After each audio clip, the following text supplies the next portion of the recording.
timeline of Jinger, Duggar and Jeremy Vuolo's relationship, from courtship to married with children. Falling quickly, Jinger, Duggar and Jeremy Vuolo's romance was a whirlwind, but their bond is definitely strong. Jinger's sister Jessa Duggar and her husband, Ben Seawold, introduced the couple, who met the former soccer player in Texas before he visited the Duggar family in Arkansas. Over the course of the year, I would pay visits to the Seawolds on occasion, allowing me to interact with all of the Duggars and get to know Jinger a little better. It wasn't until months later that I started praying about the possibility of pursuing a relationship with her, Vuolo said in a blog post following his courtship with her. The Arkansas native reflected on the early days of her spark with the ex-MLS player in the pair's 2021 memoir, The Hope We Hold, admitting that she had never felt such a strong attraction to anyone. However, Vuolo had a hard time winning over Jinger's father, Jim Bob Duggar, who made his now son-in-law complete a 50-page survey before dating his daughter. It was intense, but I was actually pretty eager to fill it out and say, okay, look, this is a good opportunity for them to get to know me, the pastor told Us Weekly exclusively in April 2021. It's tough for Mr. Duggar, man. He's got all these girls, all these guys hanging around. I think if I had all those girls, I'd probably come up with a document too. Jinger thought her father's strategy was an easy method to sift out suitors who weren't as dedicated as Vuolo.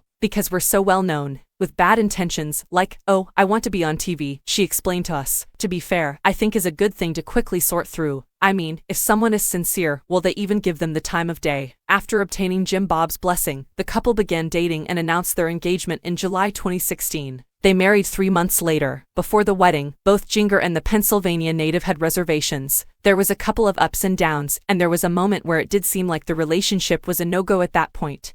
Vuolo told us, I just remember thinking one thing is I can't give up. I don't have the faith to give up. The TLC stars persisted and were eventually blessed with 2 daughters, Felicity in 2018 and Evangeline in 2020. Raising their children in the spotlight has not been without its difficulties. I've told Jur a few times, I just don't want to be connected with it. I don't want people looking in on my kids' lives and picking them apart, she says. Jinger mentioned this in a July 2021 episode of the Dinner Party with Jeremy Fall podcast. If I post a photo on Instagram, people will immediately comment, oh, what a cute family photo. Then there are individuals who will say truly derogatory things about my children, and it's like, she's just too